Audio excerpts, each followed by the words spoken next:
প্রস্তাবিত লেবার প্যাকেজকে না বলুন ও ন্যূনতম মজুরি বাড়ানো হোক এমন স্লোগানের পাশাপাশি নানা দাবি সম্বলিত ব্যানারে শনিবার পর্তুগালের রাজধানী লিসবনের রাস্তায় নামেন হাজারো নাগরিক। কেউ কেউ ক্ষমতাসীন সরকারের রাজনীতিবিদদের মুখোশ পরেও যোগ দেন বিক্ষোভে। দেশটির শ্রমিক ইউনিয়নের আহ্বানে সাড়া দিয়ে এতে অংশ নেন শিক্ষক, গবেষক ও সমাজকর্মী সহ বিভিন্ন পেশাজীবীরা।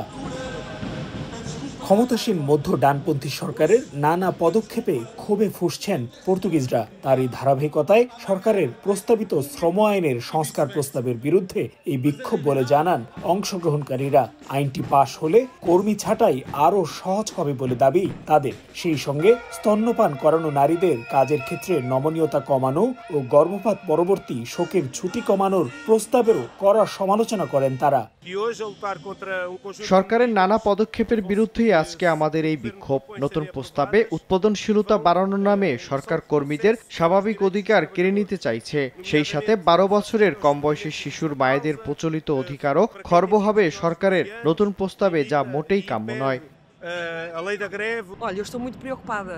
আমি সত্যি বেশ উদ্বিগ্ন।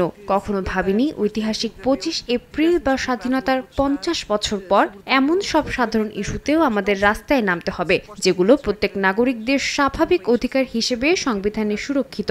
সরকার সাপ্তাহিক কর্মঘণ্টা 50 ঘণ্টা করতে চাইছে, সেই সাথে স্বাভাবিক মায়েদের অধিকারে আঘাত হানছে, যেগুলো মোটেও মেনে নেওয়া হবে না। বিক্ষোভকারীদের সংখ্যা অন্যান্য বিতর্কিত কয়েকটি বিলের মতো এটিও সংসদের প্রধান বিরোধী দল ডানপন্থী সেগার সমর্থনে পাশ হবে। তাই দাবি মানা না হলে 11ই ডিসেম্বর সারা দেশে সাধারণ কর্মবিরতির ঘোষণা দিয়েছে তারা। তারিকুল হাসান আশিক, সময় সংবাদ, লিসবন, পর্তুগাল।